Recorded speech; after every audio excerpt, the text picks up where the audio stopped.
En vivo.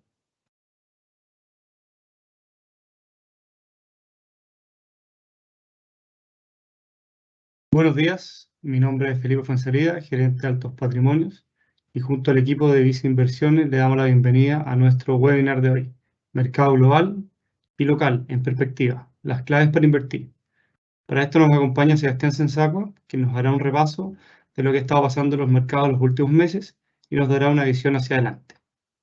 Al final de la presentación tendremos un espacio para preguntas que con gusto responderemos. Además, al final de la presentación tendremos un código QR que los derivará a una encuesta que es muy importante para nosotros para poder seguir mejorando estas instancias. Sebastián, te doy la palabra. Muchas gracias, Felipe, por la introducción. Bienvenidos todos a este webinar VICE de Mercado Global y Local en Perspectiva, las claves para invertir. En esta oportunidad comentaremos lo que está sucediendo desde el punto de vista de desempeño económico a nivel global y también local, cómo esto puede generar efectos sobre las inversiones, ya sea renta variable, como son las acciones, o renta fija, como son los instrumentos de deuda de empresas, los bonos corporativos, bonos del gobierno, por ejemplo, y también otros elementos que creemos son importantes a considerar para complementar un portafolio de inversión, ¿no es cierto?, donde destinamos nuestros recursos para construir un patrimonio en el tiempo y así poder cumplir con nuestros objetivos o alcanzar nuestros objetivos de mediano, corto y también de largo plazo con nuestras inversiones.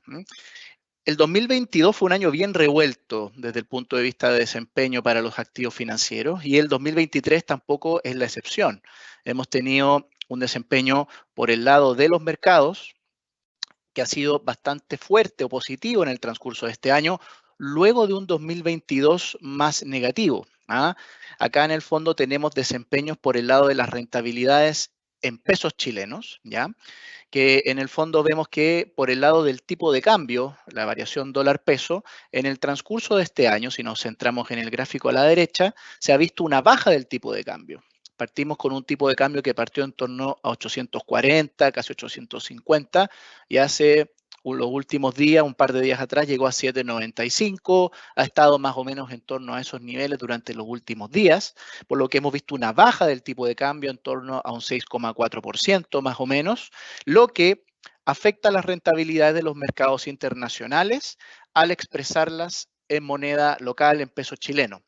Dado que si nos fijamos, por ejemplo, en las rentabilidades por el lado de la renta fija internacional, que son los bonos de gobierno de Estados Unidos, bonos de empresas de ese mismo país también, o de mercados emergentes, en pesos chilenos se ha dado una rentabilidad negativa, pero en moneda de origen, en dólares, por ejemplo, ha sido una rentabilidad favorable de este tipo de activos. Hemos visto movimientos positivos en la moneda de origen de estas inversiones, pero al traerlas a peso chileno, por la caída del tipo de cambio, se ha visto un efecto más bien débil o negativo en esta moneda, en el peso chileno, pero en dólares sí se ha visto un desempeño positivo. Por el lado de la renta variable internacional, también hemos visto buenas dinámicas en moneda de origen. En dólares, por ejemplo, la bolsa norteamericana ya registra una variación en torno al 8% en dólares. En pesos chilenos es cercano al 2% porque, bueno, el tipo de cambio ha caído en torno al 6,5%. Eso en el fondo nos ha afectado esa rentabilidad para verla en pesos chilenos, pero en dólares, en la moneda de origen, más bien ha sido positivo el desempeño de la bolsa norteamericana.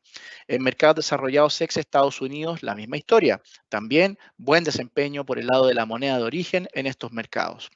En emergentes también ha sido positivo el desempeño, aunque en menor magnitud en la moneda de origen, porque también hemos tenido un poquito más de volatilidad en algunas regiones de mercados emergentes. Sigue todavía el conflicto entre Rusia y Ucrania con impactos en las bolsas de Europa emergente, por ejemplo, lo que sucede también por el lado de Latinoamérica con Brasil. Brasil también durante el primer trimestre ha tenido un poquito más de presión a la baja en su mercado, entonces eso a lo mejor ha compensado o ha afectado lo que se ha visto más positivo en otras regiones del mundo, en otras bolsas de mercados emergentes.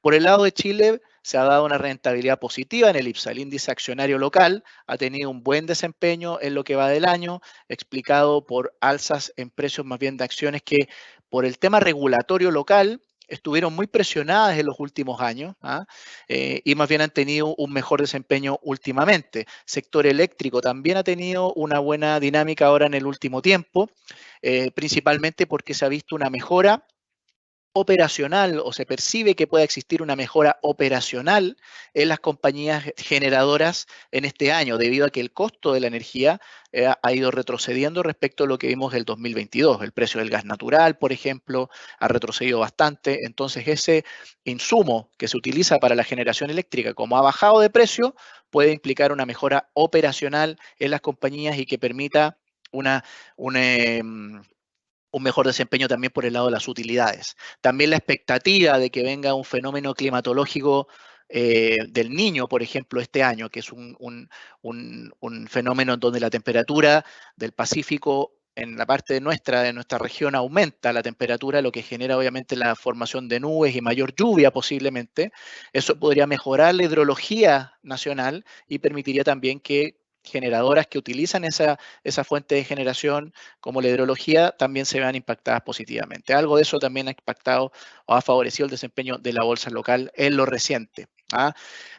Por el lado de la renta fija nacional también se ha dado un buen desempeño en términos de rentabilidad, viendo que las tasas de interés por el lado del mercado local han retrocedido parcialmente en lo que va del año, lo que ha generado un impacto positivo en el precio de estos instrumentos. Recordemos que existe una relación negativa entre la tasa de interés y el precio de un bono, o sea, si las tasas retroceden, el precio del bono sube, entonces hay una ganancia de capital en ese tipo de inversiones. Entonces, aparte de eso, ha explicado un poquito más este mejor desempeño por el lado de la renta fija nacional. Entonces, en resumen, hemos visto que los mercados internacionales en su moneda de origen han tenido un buen desempeño. Sin embargo, el tipo de cambio ha caído en el transcurso de este 2023, afectando esas rentabilidades al traerlas a peso chileno, pero se ha visto buena dinámica en los mercados de origen y por el lado de los activos nacionales también hemos tenido buenos desempeños, tanto bolsa local como también renta fija nacional.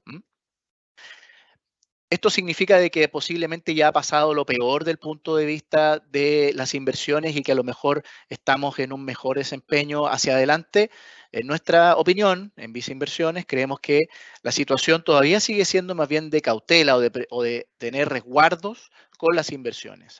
Y esto lo reflejamos principalmente porque nuestras recomendaciones a nivel de decisión de inversión siguen todavía enfocadas en que se debe favorecer más inversiones de renta fija, como son los instrumentos de deuda o bonos corporativos de empresas o de gobierno, por ejemplo, de Chile, o también de mercado internacional, respecto de lo que sucede por el lado de la renta variable, como el caso de las acciones, porque hemos tenido un buen desempeño en los mercados accionarios en lo que va del año, pero hacia adelante seguimos todavía con focos de incertidumbre, con riesgos también para este tipo de activos, por lo que vamos a seguir experimentando volatilidad en este tipo de inversiones accionarias, lo que nos lleva a mantener todavía un portafolio que respecto de los portafolios de referencia, por ejemplo, el portafolio de un perfil balanceado, nos lleva, por ejemplo, a construir este portafolio con tener menor ponderación o menor posición en renta variable respecto de ese portafolio tipo, de ese perfil.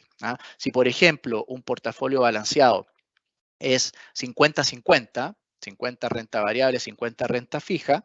Hoy día nosotros estamos sugiriendo para ese perfil, por ejemplo, tener un 35% de renta variable y un 65% de renta fija. O sea, hay una diferencia respecto a ese portafolio de referencia, pero que refleja un posicionamiento más defensivo, pensando que todavía no estamos en un escenario en donde los problemas que enfrenta la economía global se hayan solucionado. Al contrario, todavía se podrían intensificar hacia adelante.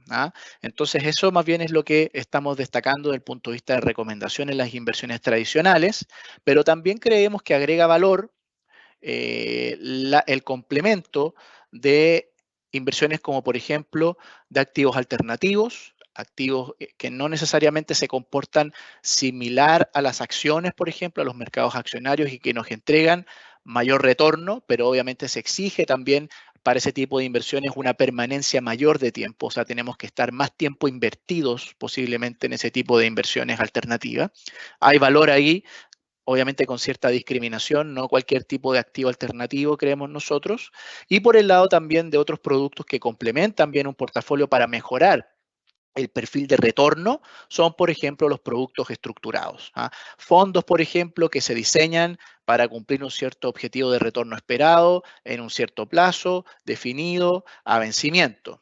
Ese, por ejemplo, es una idea. O también productos estructurados como las notas, por ejemplo, que son en el fondo inversiones que se empaquetan, se arman, que tienden a cumplir ciertos retornos si se encuentran o se cumplen ciertas condiciones también de los mercados. Entonces, también ese otro tipo de productos pueden ser interesantes a considerar para mejorar el perfil de retorno de un portafolio, porque creemos que hacia adelante seguimos observando más bien dificultades para que las inversiones tradicionales nos puedan generar retornos atractivos. Y también volatilidad, mucho cambio en precio posiblemente en algunas inversiones en el tiempo. Porque si vemos, por ejemplo, qué está pasando del punto de vista económico en Estados Unidos, ¿ya? Acá tenemos un diagrama en donde, por ejemplo, estamos mostrando la economía norteamericana en función de dos variables, ¿ya? Uno es la desviación respecto del crecimiento de Estados Unidos de largo plazo, que es el eje horizontal, y el eje vertical es la desviación de la economía norteamericana por el lado de inflación respecto de su historia. Mientras más arriba, más inflación respecto de su promedio histórico, y mientras más a la izquierda, menos crecimiento respecto de su promedio histórico. Y eso es lo que estamos hoy día, por ejemplo, a marzo de este año en la economía estadounidense, una economía que está más débil o mostrando moderación en algunos sectores, mercado inmobiliario, sector industrial principalmente, y una inflación que está alta, pero posiblemente ya llegó a un cierto techo y la expectativa apunta a que esta debería retroceder hacia adelante. La velocidad de este retroceso o de esta moderación de la inflación es bastante incierto, pero por lo menos ya se ve que hay una cierta dirección de que esta debería ir bajando hacia adelante, y para eso es muy importante que la Reserva Federal, el Banco Central de Estados Unidos que conduce la política monetaria de ese país, entregue o mantenga, mejor dicho, su mensaje de política monetaria restrictiva, o sea, mantener las tasas de interés en niveles altos para moderar en ese sentido la originación de crédito, moderar en ese sentido las decisiones de gasto de los hogares y empresas, y con eso afectar a la baja o moderar en el fondo las presiones de inflación. Entonces vemos que desde ese punto de vista el mensaje es claro. Tenemos una economía que se está debilitando en Estados Unidos, ¿ya? No de manera alarmante, pero sí mostrando un menor dinamismo, una inflación que está bajando, pero que todavía no está en una variación que permita a la Reserva Federal a lo mejor aflojar esta política monetaria. Por lo que vemos que las condiciones financieras a nivel global van a seguir estando a lo mejor más restrictivas, lo que va a moderar el gasto.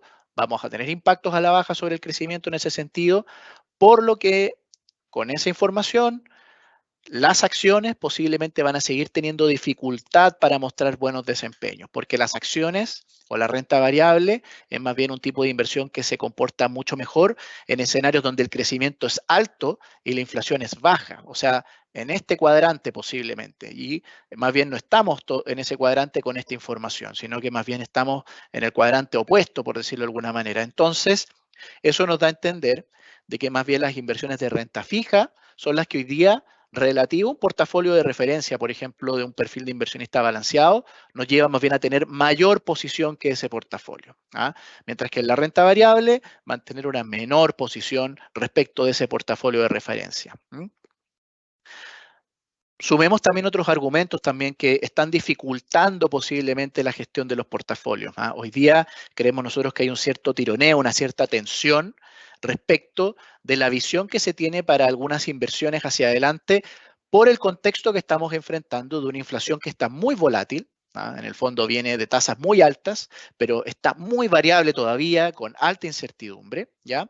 Lo que genera, obviamente, que el comportamiento de las inversiones a lo mejor no sea al que estuvimos habituados, por ejemplo, en los últimos 20 años. Aquí en particular me quiero centrar más bien en el gráfico de la derecha primero, en el fondo en donde vemos lo que pasa con la inflación, que es el eje horizontal, y la correlación entre la renta variable y la renta fija de Estados Unidos. ¿Esto qué nos dice? Cuando la inflación es baja, más bien en torno al 2%, por ejemplo, la correlación, en el fondo, el movimiento de las inversiones tiene un comportamiento diferente, por ejemplo. La renta variable se mueve para una dirección y la renta fija se mueve en la dirección contraria. ¿Qué fue, por ejemplo, lo que pasó en gran parte durante los últimos 20 años, entre el 2000 y el 2019? Los puntos azules. Teníamos una correlación negativa con esa inflación baja. En ese sentido. Ahí la diversificación nos proveía valor en un portafolio, hacía que el portafolio fuera menos volátil, se moviera menos, tuviera menos volatilidad, menos variación de rentabilidad y fuera más consistente en el tiempo. O sea, tuviéramos rentabilidades que no fueran muy cambiantes, sino que rentábamos bastante parejo en ese sentido en el tiempo, lo que agregó mucho valor en ese sentido a los portafolios 60-40, por ejemplo, 60 variable, 40 fijo, portafolios que tienen combinación de estos activos. Pero últimamente esa correlación se ha ido debilitando, no está siendo estable, sino que más bien se ha ido moviendo más a una correlación positiva en lo reciente, porque la inflación también se ha movido más al alza. Entonces, este rol diversificador de solamente tener renta variable y renta fija en un portafolio, a lo mejor hoy día no está siendo suficiente para que este sea consistente en el tiempo en rentabilidades, porque estamos teniendo tanto acciones como bonos con direcciones similares, se están moviendo para el mismo lado a veces ante un mismo evento. Por eso más bien vemos que hay que destacar el complemento de este portafolio renta fija, renta variable con otro tipo de inversiones que a lo mejor nos entregan mayor estabilidad en términos de retorno, pero que también nos tiene que dejar invertidos más tiempo, productos estructurados o también activos alternativos. Este es el tironeo que estamos observando hoy día respecto del comportamiento de los activos financieros. Por eso es importante que la inflación baje, porque si la inflación baja, la correlación posiblemente nuevamente se va a ir instalando hacia variaciones negativas. Entonces eso va a favorecer la diversificación de los portafolios. Pero ¿qué pasa si la inflación no baja y se mantiene en niveles altos, por ejemplo? Es posiblemente el patrón que vimos durante gran parte del siglo pasado, los puntos grises. Desde el 1965 hasta fines del milenio pasado, la correlación era positiva y la inflación era muy volátil en ese sentido en Estados Unidos. Entonces, eso es lo que está hoy día en discusión. ¿Qué va a pasar con la inflación hacia adelante? En el escenario más probable, creemos que va a ir bajando, pero como condición necesaria es que los bancos centrales mantengan todavía el pie en el freno, más que en el acelerador con las tasas de interés. O sea, las condiciones financieras van a seguir estando restrictivas posiblemente por más tiempo, para en el fondo ver que la inflación se modere desde las tasas actuales. Desde el punto de vista del mercado accionario, si queremos ver, por ejemplo, por qué también hay otros argumentos para pensar de que el mercado accionario no es hoy día un mercado en donde hoy día, por ejemplo, estemos con una sobreexposición respecto a un portafolio de referencia, sino que más bien subponderando, teniendo menor porcentaje respecto de un portafolio de referencia de nuestro perfil, es porque desde el punto de vista de valorización, estamos teniendo un nivel de valor que no justifica el precio que estamos comprando. Un destacado inversionista extranjero, ahí les voy a mandar un cierto desafío para que lo investiguen o lo conozcan, es bien renombrado, menciona que valor y precio son dos cosas diferentes. El precio es lo que uno paga por obtener un activo financiero, por ejemplo, el precio de una acción. 1.000 pesos por comprar una acción, etcétera. El valor es lo que uno obtiene por esa inversión. Y hoy día tenemos una diferencia respecto del precio con el valor que estamos obteniendo. Hoy día el precio posiblemente en los mercados accionarios está un poco más alto respecto del valor que podemos obtener con este tipo de inversiones. Entonces, por eso vemos que no es momento hoy día de tomar decisiones agresivas en mercado accionario si, por ejemplo, tenemos montos nuevos para invertir, sino que más bien diversificar esas inversiones nuevas posiblemente más en renta fija respecto de renta variable, manteniendo una subponderación en este tipo de inversiones porque vemos que hay discrepancias entre el valor, por ejemplo, del mercado accionario norteamericano y el precio que estamos pagando por invertir en ese mercado. El precio está más arriba posiblemente del valor que estamos obteniendo por este tipo de inversiones. Y también si contrastamos lo que pasa desde el punto de vista de dinámica de utilidades en las empresas norteamericanas, acá tenemos un indicador de percepción de negocios que es la línea azul, en dos materias, lo que pasa por el lado de ventas en el numerador e inventarios en el denominador. Hoy día ese ratio está bajo la unidad, 0,9 veces, lo que nos da a entender de que desde el punto de vista de percepción de ventas, las compañías están viendo de que esta no es suficiente para ajustar a la baja la situación de inventario que están teniendo hoy día estas compañías. Tenemos mucho inventario en bodega posiblemente en las compañías norteamericanas, por lo que eso nos da a entender de que hay riesgos de liquidación de inventario en el fondo en Estados Unidos en distintos sectores, lo que puede llevar a que los márgenes de las empresas, la diferencia entre ingresos y gastos, se comprima, porque estamos vendiendo a lo mejor a precios más bajos para liquidar este inventario y llevarlo a niveles razonables. Entonces, con eso, el margen se puede comprimir y la utilidad de las empresas, que es la línea roja, la utilidad por acción, puede estar más bien con sesgo a la baja, o sea, que sea una utilidad menor a la que, por ejemplo, tuvimos hace 12 meses atrás. Entonces, con eso vemos que hay un elemento para pensar de que las acciones pueden estar sujetas a una corrección a la baja en las utilidades. Nuestra expectativa para el mercado norteamericano es que las utilidades por acción de las empresas norteamericanas posiblemente este año estén con caídas anuales en este trimestre que recién pasó respecto de igual trimestre del año pasado, y que más bien el comportamiento sea bien plano o negativo, levemente negativo durante el 2023 completo, o sea, una utilidad más baja respecto del 2022. Entonces, con eso vemos que no hay mucho sustento para decir que ahora, con este movimiento que tuvo el mercado accionario en el último trimestre, que fue positivo, volvamos al mercado accionario con fuerza, aumentemos las ponderaciones respecto a un portafolio balanceado. No es el mensaje todavía, sino más bien mantenerse invertido con una menor ponderación respecto de ese portafolio en acciones. Pasemos ahora un poquito más a la economía local, dar una pincelada rápida respecto a lo que estamos observando en crecimiento. El escenario 2023 sigue siendo un escenario más bien de caída en el PIB para nuestro país respecto del 2022. En nuestra opinión, vemos una contracción de 0,8% para el 2023 como un todo. Vemos señales débiles por el lado del consumo, vemos señales débiles por el lado de la inversión, desde el punto de vista de alto costo de financiamiento. Tenemos tasas de créditos de consumo en máximos históricos. Posiblemente hoy día no es el momento de tomar un crédito de consumo pensando el costo financiero en el cual estamos incurriendo. Más bien hoy día sigue siendo más bien una etapa más bien de reordenamiento de nuestros pasivos, reordenamiento de nuestras deudas principalmente, bajar un poquito la carga financiera. Eso es lo que se debería hacer más bien ahora puntualmente, porque el contexto de actividad sigue siendo bastante modesto todavía.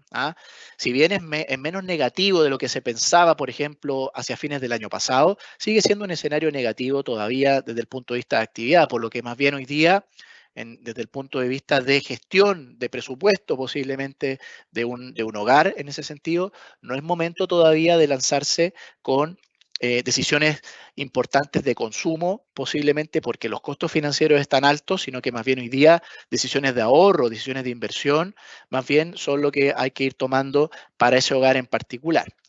Sabemos que igual el país está un poquito menos revuelto también respecto del año pasado. Se han dado ciertos cambios en ese sentido, se ha dado un cierto ordenamiento desde el punto de vista institucional. Estamos teniendo un proceso constitucional ya iniciado a comienzos de año, con una comisión de expertos, elección de constituyentes también ya en un par de semanas más, por lo que hay un proceso también en ese sentido, pero que sigue el conducto regular institucional en ese ámbito, por lo que también estamos teniendo un proceso ordenado en ese ámbito, también del punto de vista político, si bien existe todavía incertidumbre respecto de algunas iniciativas legislativas, hay cierto ordenamiento, cierta conducción de ese proceso legislativo en el Congreso, por lo que también eso nos da a entender de que a lo mejor la situación hoy día, desde el punto de vista de incertidumbre política, es menor que la que tuvimos, por ejemplo, el año pasado, pero aún hay algo presente.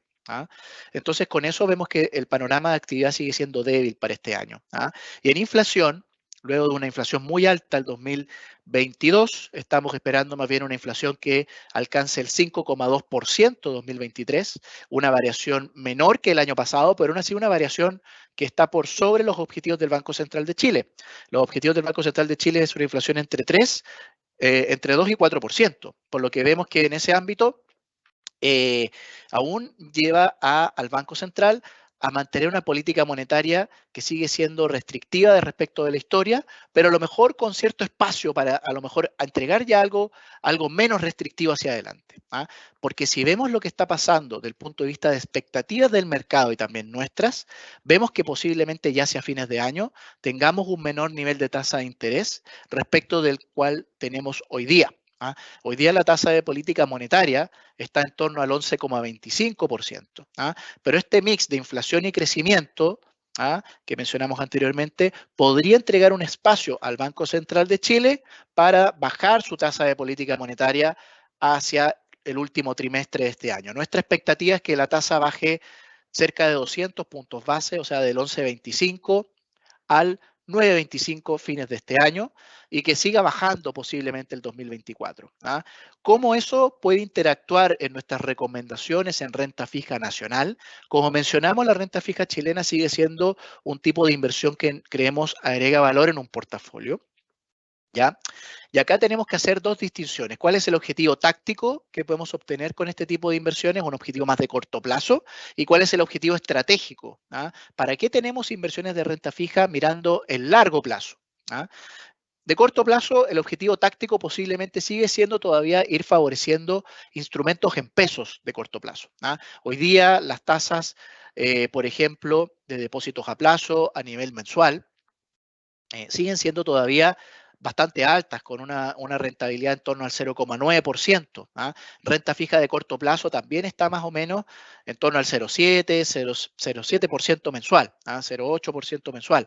Entonces, en ese sentido, de corto plazo seguimos teniendo variaciones en tasa por el lado de este tipo de inversiones o rentabilidad por tasa, que está siendo bastante atractivo en ese sentido. Pero mirando el largo plazo, ¿cuál es el objetivo que tenemos nosotros de largo plazo?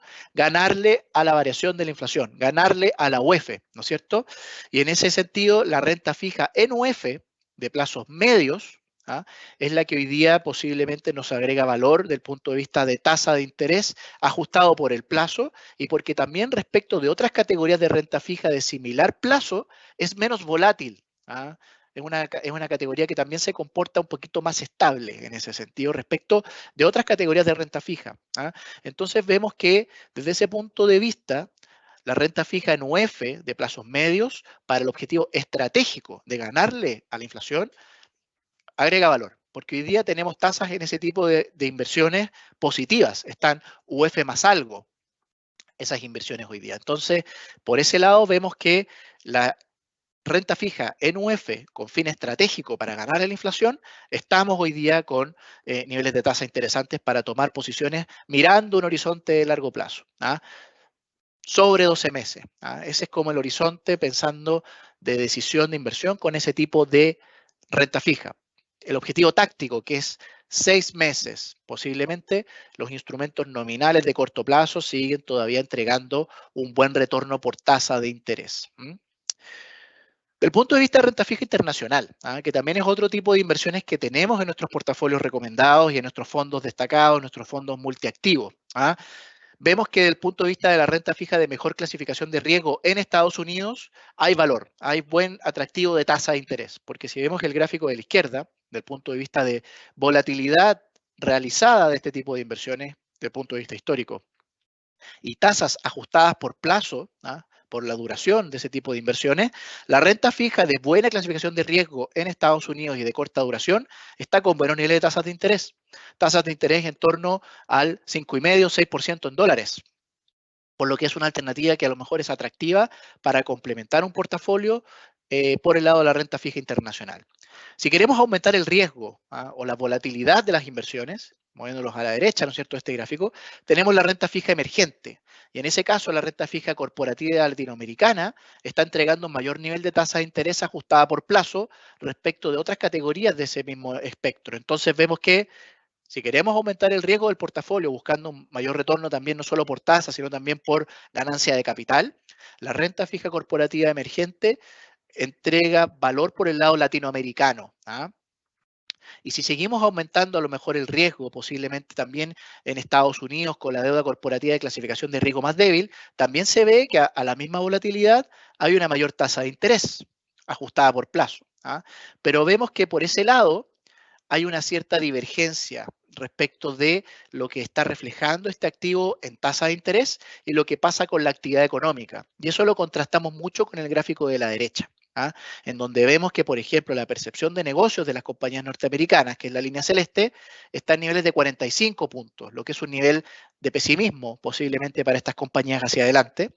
Y la línea roja, que es el exceso de tasa, lo que yo le exijo a este tipo de inversiones de clasificación de riesgo más débil en Estados Unidos, el high yield, por sobre un bono del Tesoro, un bono del gobierno de Estados Unidos del mismo plazo, la línea roja, hoy día ese spread, esa diferencia de tasa, está en niveles bajos, en ese sentido. Está en el eje de la derecha y está invertido.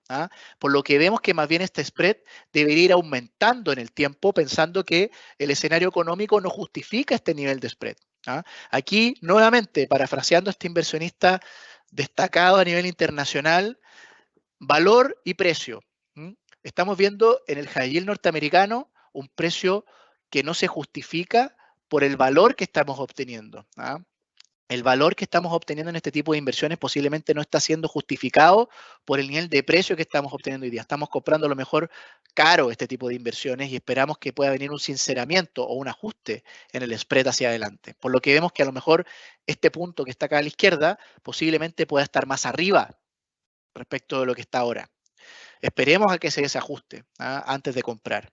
Esperemos que valor y precio conversen de mejor manera. Hoy día estos dos términos, para este tipo de inversiones en particular, el high yield norteamericano, están posiblemente conversando de manera diferente. El precio está más arriba respecto del valor que estamos obteniendo por este tipo de inversiones, viendo el contexto de actividad en Estados Unidos. Por lo que esperemos a lo mejor para aumentar posición en esa inversión y más bien favorecer inversiones emergentes por el lado corporativo latinoamericano, en donde sí se ha dado un mayor ajuste entre estas dos variables. Valor y precio conversan de mejor manera en este tipo de inversiones en el mundo emergente. Renta variable nacional, Chile.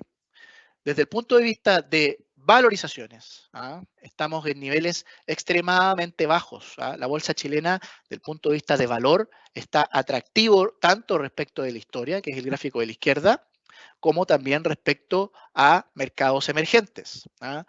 ¿Hay un argumento necesario para tomar posiciones en bolsa chilena con esto? Sí. Vemos que hay un argumento para tener posiciones en acciones chilenas considerando estos dos elementos, tanto respecto de la historia de Chile como respecto de mercados emergentes. Pero para ver un catalizador que aumente los precios de manera sostenida, eso es lo que estamos buscando posiblemente este año. ¿Qué cosas posiblemente pueden generar un impacto positivo al alza en los precios de las acciones de manera importante? Hoy día puede ser, por ejemplo, la elección de constituyentes el 7 de mayo. O si el Banco Central de Chile anticipa el proceso de bajas de tasas. Esos posiblemente son dos elementos que hay que ir monitoreando este año para a lo mejor ver un alza importante en precio por parte del mercado accionario chileno. ¿Tenemos argumentos necesarios para tener acciones chilenas en un portafolio diversificado? Sí, por contexto de valor. Aquí el valor está más arriba respecto del precio que estamos pagando por las acciones.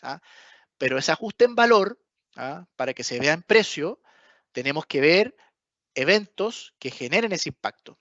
Y posiblemente tenemos uno a la vuelta de la esquina, que son las elecciones de convencionales, o también si el Banco Central de Chile baja su tasa de política monetaria más rápido. ¿Qué acciones nos gustan hoy día en la bolsa chilena en este contexto? Tenemos visiones tanto estratégicas de largo plazo como también coyunturales de corto plazo. Pasando primero por la visión coyuntural. Acciones que nos gustan en este momento desde el punto de vista del ciclo económico en Chile. Consumo básico, Cencosud, Andina B. Bebidas, por el lado de Andina B, una empresa que, desde el punto de vista de traspaso de costos a precio, no tiene tanta dificultad. Y también es una acción que se comporta bien en episodios de mayor volatilidad o debilidad en el escenario económico. Cencosud también, consumo básico, supermercado.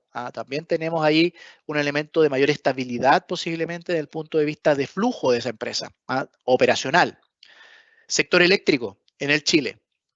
Una empresa que también puede responder de manera muy positiva si la hidrología en Chile tiende a ser mejor. Si el fenómeno del Niño se materializa con fuerza este año, que es lo que se espera desde el punto de vista climatológico, obviamente hay mucha incertidumbre respecto del clima, pero si se da un factor positivo por ese lado, tenemos un impacto operacional fuerte en esta compañía también, en el Chile, desde el punto de vista del sector eléctrico. Bancos, Banco de Chile. Una acción que, desde el punto de vista de valorización, si se compara con otros bancos de la plaza, está en niveles atractivos. Es un banco también resiliente, está bien diversificado en su cartera de colocaciones, no responde solamente a un solo sector económico, por lo que está bien diversificado en su fuente de ingresos, por lo que vemos que es una apuesta también defensiva en un contexto como el que estamos viviendo hoy día. Y una apuesta más estructural o una visión más estructural de largo plazo en el mercado accionario, Sokimich.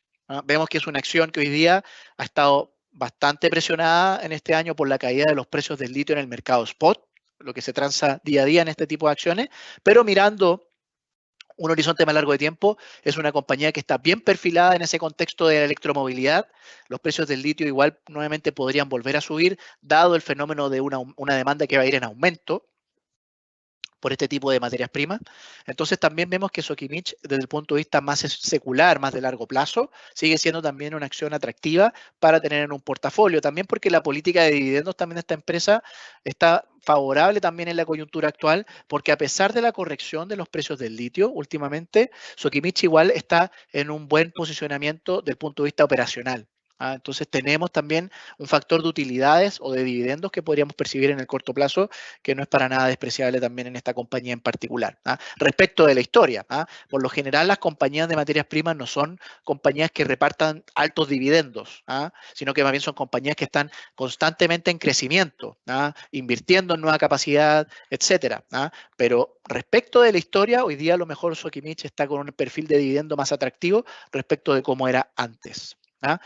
A los precios actuales. Entonces tenemos esas 5 acciones destacadas. Sokimich, desde el punto de vista más estratégico, y para la coyuntura más bien táctica de corto plazo, desde el punto de vista de ciclo económico, Cencosud, Andina B, Banco de Chile, y en el Chile apuntando también a una mejora en la hidrología nacional.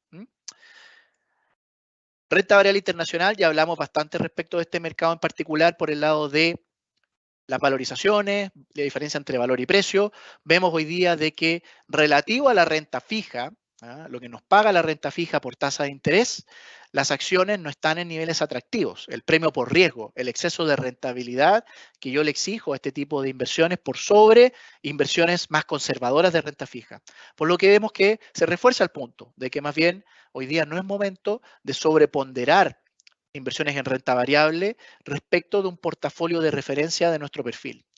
Tener menor posición en renta variable, un menor porcentaje respecto de ese portafolio de referencia, lo que significa que debemos tener todavía posiciones en renta variable, pero en una menor magnitud. Tipo de cambio nacional. El tipo de cambio ha bajado desde el punto de vista de lo que era a comienzos de año, pero creemos que ya está en niveles extremos de baja y que eventualmente cualquier noticia de mercado internacional posiblemente pueda implicar un alza del tipo de cambio hacia adelante. Como es, por ejemplo, lo que está sucediendo del punto de vista de que el precio del cobre, por ejemplo, no ha vuelto a nuevos máximos sobre los $4,5 la libra. Más bien ha estado moviéndose en torno a los $4 la libra últimamente, por lo que ver una caída adicional del tipo de cambio por ese factor commodity, si es que el cobre se mantiene en este precio, es difícil. Diferencial de tasas entre Chile y Estados Unidos. Las tasas de interés en Estados Unidos están más altas, como mencionamos anteriormente, por lo que ahora también puede existir un desincentivo para un inversionista extranjero venir a Chile a buscar retorno por tasa de interés, porque ya su mercado de origen le está pagando más tasa. Entonces, eso también puede generar una posibilidad de que ya no vuelvan a entrar dólares con mucha fuerza este año por parte de ese inversionista extranjero. Y también desde el punto de vista relativo a otras variables económicas en Chile, advertimos niveles extremos posiblemente de un tipo de cambio bajo. Por ejemplo, aquí en el gráfico de la izquierda, precio de la UF dividido precio del dólar. tenemos hoy día un nivel de la UEF que está extremadamente alto relativo a lo que podría estar el tipo de cambio viendo un comportamiento histórico, por lo que vemos que más bien hay una ventana hoy día en que el dólar está atractivo relativo a otras inversiones del mercado local. Esto no quiere decir de que las inversiones nacionales tengan mal desempeño, sino que posiblemente se está dando una ventana, una oportunidad de que posiblemente el dólar muestre una variación mayor en el tiempo en relación a lo que pueda pasar con la UEF hacia adelante. ¿Ah? Entonces, por eso vemos que a lo mejor el tipo de cambio hoy día en 7.95, 7.91, posiblemente son niveles más bien de compra de dólares, más que seguir vendiendo dólares, porque vemos que a lo mejor ya estamos en niveles extremos para la paridad y que hay riesgo de que esta pueda subir.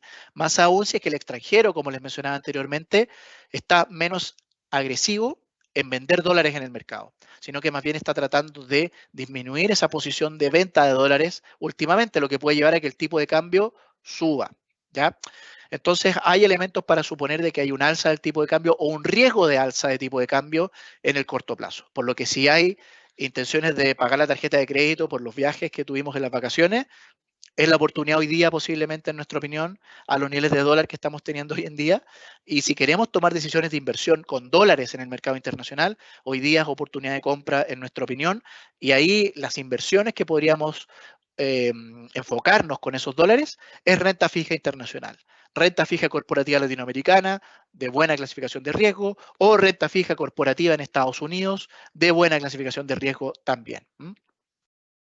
Entonces, para ir resumiendo un poquito el contexto, vemos que si hacemos un checklist de información, la situación del punto de vista de economía global, situación nacional, volatilidad en el mercado accionario y también lo que ha pasado en el último trimestre, que no ha sido un trimestre malo para los activos de riesgo como las acciones, sigue siendo más bien motivo para estar más cauto y no tomar posiciones más agresivas respecto a un portafolio de referencia en renta variable. ¿Ah?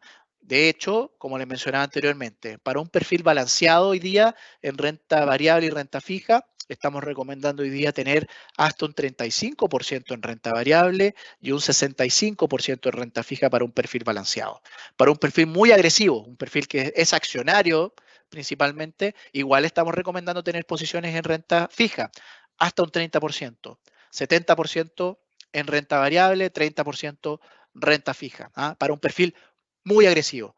Perfil conservador, posiblemente estamos casi un 90% en renta fija y un 10% en renta variable, ¿ah? Para que tengamos idea respecto de los porcentajes que estamos hablando en relación a esta percepción de que la situación económica todavía no nos entrega argumentos para ser más agresivo con las acciones y que posiblemente la situación más negativa ya pasó, back on track, vamos al mercado accionario de manera agresiva con nuevas inversiones, aumentemos posición. No es la situación hoy en día, en nuestra opinión, sino que más bien estar defensivos en un portafolio con las inversiones tradicionales.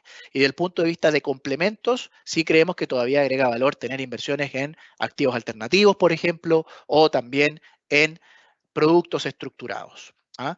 Eso es el resumen del punto de vista racional, si lo queremos ver así, del punto de vista de información, de cómo la procesamos y qué conclusión podemos obtener del punto de vista del contexto que estamos teniendo. ¿Ah? Pero no solamente tenemos que considerar la parte a lo mejor racional que podemos tener con las inversiones. De hecho, este webinar se llamaba Perspectivas y claves para invertir. También creemos que importa mucho en este contexto lo que pasa con nuestros sesgos, nuestras conductas, cómo nosotros tomamos decisiones de inversión desde el punto de vista emocional y también desde el punto de vista de cómo procesamos la información. ¿Ah? Y eso hoy día está muy en boga, está muy fuerte, tenemos muchos sesgos en nuestras decisiones. Por algo nosotros cuando decidimos devolvernos de la oficina a la casa, tomamos un camino y no tomamos otro. ¿Ah? Tenemos ese tipo de decisiones todos los días y con las inversiones pasa lo mismo. ¿Ah? Tenemos emociones en este tipo de decisiones. Entonces, es importante también no solo tener el foco racional de por qué queremos invertir de esta manera, sino también qué pasa con nuestras emociones, con nuestra capacidad de razonamiento, con esas decisiones de inversión. ¿Ah? Y aquí creemos que identificar estos sesgos es clave para poder mitigarlos la mejor manera posible o corregirlos también, ¿ah? Del punto de vista emocional. ¿ah? Tenemos sesgos como la aversión a la pérdida, mantener mucho tiempo una inversión que nos está teniendo en el fondo resultados negativos y no decidir vender porque el mero hecho de vender esa inversión con pérdida genera una carga emocional negativa muy fuerte. ¿Ah? Entonces, ¿qué pasa con eso? Mantenemos pérdidas mucho más tiempo de lo deseado o mucho más tiempo de lo óptimo, mejor dicho, y eso dificulta la capacidad de poder cumplir nuestros objetivos de inversión en el largo plazo. ¿Ah? Exceso de confianza también está presente. ¿Ah? Temor al arrepentimiento. Por ejemplo, lo que ha pasado este año de buen desempeño en el mercado accionario, y escuchamos esto de parte de amigos que han invertido en mercado accionario y han tenido buenos desempeños, y uno empieza a pensar, pucha, me estoy quedando abajo de este mercado accionario, ¿será el momento de comprar? E invierto por temor a arrepentirme de no hacerlo. ¿Ah? Ese es otro sesgo emocional que también hay que tener en cuenta hoy día, sobre todo ahora que hemos tenido un buen desempeño en el transcurso del año. ¿Ah? Subirse hoy día a mercado accionario es parte, ese sesgo también el que está actuando. Hay que tener ojo con eso, identificarlo y tratar de mitigarlo, volver a revisar la información que tenemos disponible para ver si es que a lo mejor amerita o no esa decisión. ¿Ah? Temor al arrepentimiento. Sesgo para procesar la información también. Conservadurismo, tener dificultad en procesar la información nueva que puede cambiar nuestra suposición inicial. Confirmación, por ejemplo, buscar solamente información que avala mi posición inicial y no buscar opiniones contrarias. ¿Ah? Sesgo de retrospectiva. Por ejemplo, cuando tomamos una decisión de inversión y pasa un evento, se dan cuenta que a veces de repente decimos, uy, sabía que iba a pasar esto. ¿Ah? ¿Por qué decidí esto si sabía que iba a pasar? ¿Ah? Pero hay que tener ojo, porque cuando uno toma la decisión de inversión, uno pondera esa situación con cierta probabilidad. ¿Ah? Y a lo mejor puede no pasar. ¿Ah? Pero si pasa, entra este sesgo, que uno dice, pucha, sabía que iba a pasar, por ejemplo, esto con Falabella. Sabía que iba a pasar esto, por ejemplo, con Vapores, por decir algún tipo de nombre de alguna acción. ¿Ah? Pero eso en el fondo obedece porque a veces seleccionamos información pasada para determinar lo que pasó con un evento propiamente tal en el tiempo. ¿Ah? Identificar estas cosas. Entonces, las acciones de mitigación creemos que son clave. Tener disciplina de tolerancia máxima a las pérdidas. O sea, si vemos que estamos perdiendo hasta cierto porcentaje y se está excediendo de lo que estamos dispuestos a tolerar, vender e irnos a otra inversión que nos permita recuperar. Siempre consultar opiniones contrarias a nuestra suposición inicial. ¿Ah? Para analizar esta nueva información, ver si es que hay algo que no estoy viendo, posiblemente algo cambió, ¿ah? Se introdujo una nueva tecnología, etcétera. ¿Ah? Tener registro de situaciones pasadas y lo que hicimos cuando sucedieron esos eventos para mitigar el sesgo de retrospectiva. ¿Ah? Y por último, procurar una diversificación adecuada de los portafolios según nuestro perfil y objetivos. Aquí es clave siempre estar bien perfilado, entender bien las decisiones desde el punto de vista de riesgos que estoy asumiendo y los retornos que estoy esperando posiblemente alcanzar con estas inversiones. Siempre es importante ir analizando periódicamente o tener actualizada esa visión. ¿Ah? Posiblemente cuando somos más jóvenes somos más agresivos, tomamos decisiones más arriesgadas, pero desde el punto de vista más de mayor edad, posiblemente más conservador, tenemos que tratar de cautelar el patrimonio, también nos cambia ese perfil de inversionista. Entonces, ir actualizando, ir revisando esto periódicamente, contactar a los ejecutivos, hablar con los asesores de inversión, ayuda mucho en ese contexto. Entonces, vemos que no solamente hay un tema racional que nos lleva a estar cautos hacia adelante, sino también tener en consideración este tema de sesgos. ¿Ah? Cómo esto impacta en las decisiones de inversión, también es relevante identificar y mitigar, ¿ah? Porque vemos que no está fácil el entorno en ese sentido. ¿Ah? Damos por finalizado en este momento la presentación y pasamos ahora al set de preguntas. Así que vuelvo contigo ahora, Felipe. Bueno, muchas gracias, Sebastián. Como siempre, muy interesante tu presentación.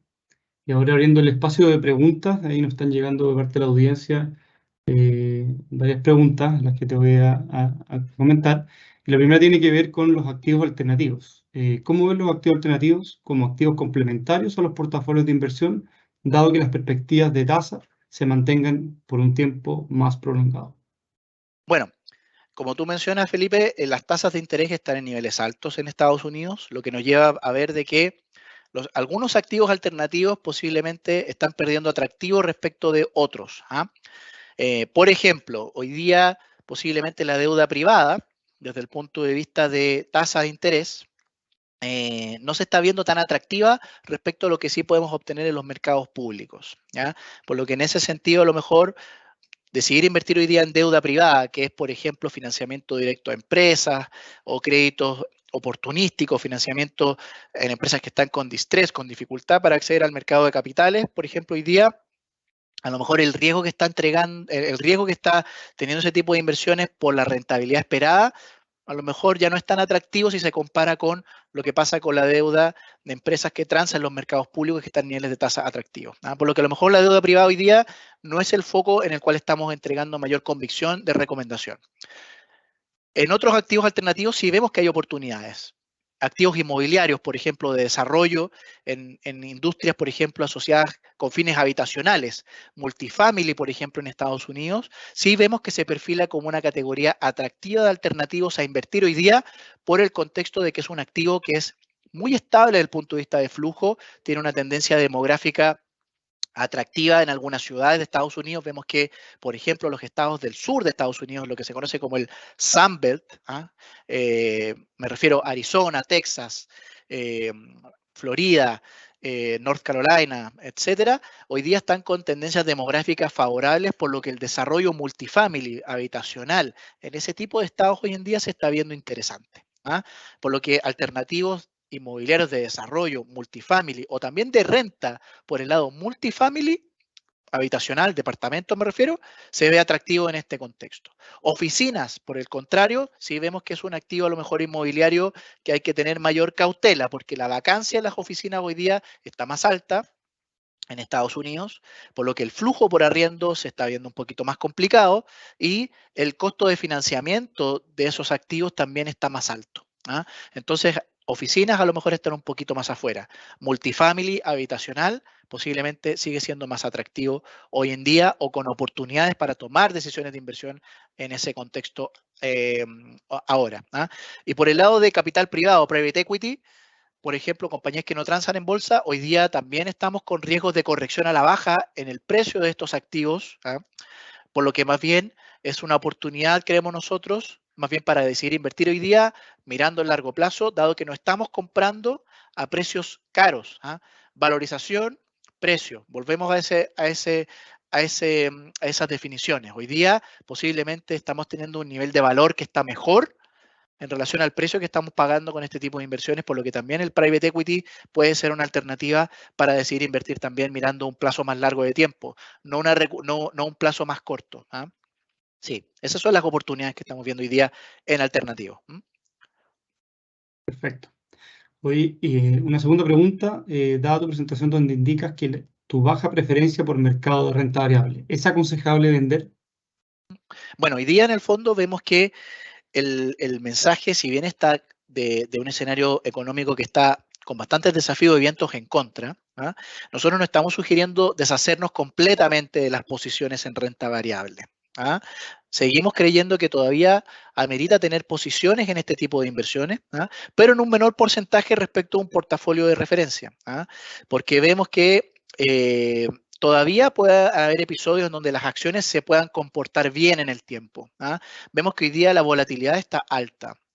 Por lo que más bien vemos que en ese sentido, relativo a un portafolio de referencia, recomendamos una menor posición, lo que no significa que tengamos que vender todo. Como mencionaba anteriormente, para un perfil balanceado, hoy día más bien estamos sugiriendo hasta un 35% de las inversiones en renta variable y el otro 65% en renta fija. En un perfil conservador, que es mucho más renta fija, estamos con un 90-10, 90 renta fija, 10% renta variable, por ejemplo. Y en el caso de un perfil muy agresivo, que es casi netamente accionario, estamos 70-30, 70 renta variable, 30 renta fija, por lo que vemos que hay que tratar de mejorar el perfil de rentabilidad de estos portafolios teniendo activos que sean más estables. Y aquí hoy día las tasas de interés nos están ayudando, la renta fija ya no es un activo que más bien nos da dolores de cabeza por los bajos retornos, sino que ahora nos puede entregar un poquito más de retorno por tasa y eso a lo mejor nos lleva a reconsiderarlos en un portafolio, en un porcentaje un poquito mayor, para cada perfil. En esa línea estamos hoy día señalando. O sea, no vender todas las posiciones, insisto, en renta variable, porque aún podemos ver episodios buenos para este tipo de activo en el tiempo, pero sí en un menor porcentaje respecto de lo que estamos normalmente habituados a invertir. Hoy día no son episodios normales para las inversiones, como mencionaba. Entonces, amerita tener un poquito más de sesgo o un poquito más de diferenciación respecto de ese momento normal en el cual estamos invirtiendo. Oye, Sebastián, y con respecto a los bancos americanos, ¿ves que pueden aparecer nuevos bancos con problemas? En tu opinión, ¿cómo crees que reaccionaron las autoridades frente a la crisis del Silicon Valley Bank? Bueno, desde el punto de vista de marzo, ese es otro antecedente que nos lleva a estar cautos en el mercado accionario. Viendo que en el fondo como lo que sucedió está generando también de que los bancos regionales se comporten de manera más cauta en su gestión, más conservadora, puede impactar en un menor dinamismo del crédito hacia adelante en Estados Unidos, entonces menor dinamismo de la actividad. Pero volviendo al punto respecto de si los bancos pueden seguir estando sujetos a volatilidad o riesgos similares a los que vimos en marzo, creemos que es importante la señal que entregó la Reserva Federal de Estados Unidos, el principal banco central del mundo, como cortafuego para esa situación. Hoy día la Reserva Federal está ofreciendo a estos bancos regionales, si es que estos bancos están presionados, por ejemplo, con entregar sus depósitos a los afiliados, ¿no es cierto?, que están retirando sus depósitos del banco, le está ofreciendo a estas instituciones comprarle los instrumentos de renta fija que puedan tener en su cartera o sus inversiones a valor par, en el fondo. No, por ejemplo, comprárselos a descuento como sucede hoy día en el mercado, y lo que llevó al Silicon Valley Bank a ese momento de estrés. Tuvo que vender una cartera de renta fija o de bonos de renta fija a pérdida. Hoy día la Fed, la Reserva Federal, te está ofreciendo comprarlo no a pérdida. Entonces eso está entregando una posible línea de liquidez a este tipo de instituciones para que puedan cumplir con sus obligaciones de corto plazo. Entonces hay un cortafuego relevante que creemos mitiga mucho el riesgo sistémico. El riesgo sistémico es, por ejemplo, si es que vemos que un banco importante comprometa el resto del sistema financiero. Hoy día con esta medida de la Reserva Federal se corta mucho esa situación, se mitiga bastante el riesgo de crédito, por lo que vemos que el riesgo sistémico, perdón, por lo que vemos que posiblemente situaciones similares hacia adelante que generan un impacto mayor en los mercados financieros tienen una probabilidad más baja de ocurrencia. Ha moderado, se ha bajado bastante esa probabilidad, por lo que vemos que la situación está diferente a lo que fue, por ejemplo, marzo de este año. Muchas gracias. Y por último, ¿cómo afecta la posición de Estados Unidos en la rentabilidad de los productos extranjeros que ofrece el banco? Bueno, hoy día, por ejemplo, desde el punto de vista de las tasas de interés en Estados Unidos, como mencionaba anteriormente, la Reserva Federal ha subido su tasa de interés en el último tiempo, posiblemente la siga subiendo un poco más, por lo que el piso de las tasas de interés a nivel global está más arriba. Eso, desde el punto de vista de los bancos, también les sube el piso posiblemente de las tasas de captación, las tasas de los depósitos. Por lo que si queremos en el fondo traducir este contexto de tasas de interés en Estados Unidos a lo que pueda pasar, por ejemplo, con las instituciones financieras chilenas en general, es que las tasas de captación, por ejemplo, de depósitos a plazo en dólares están más arriba.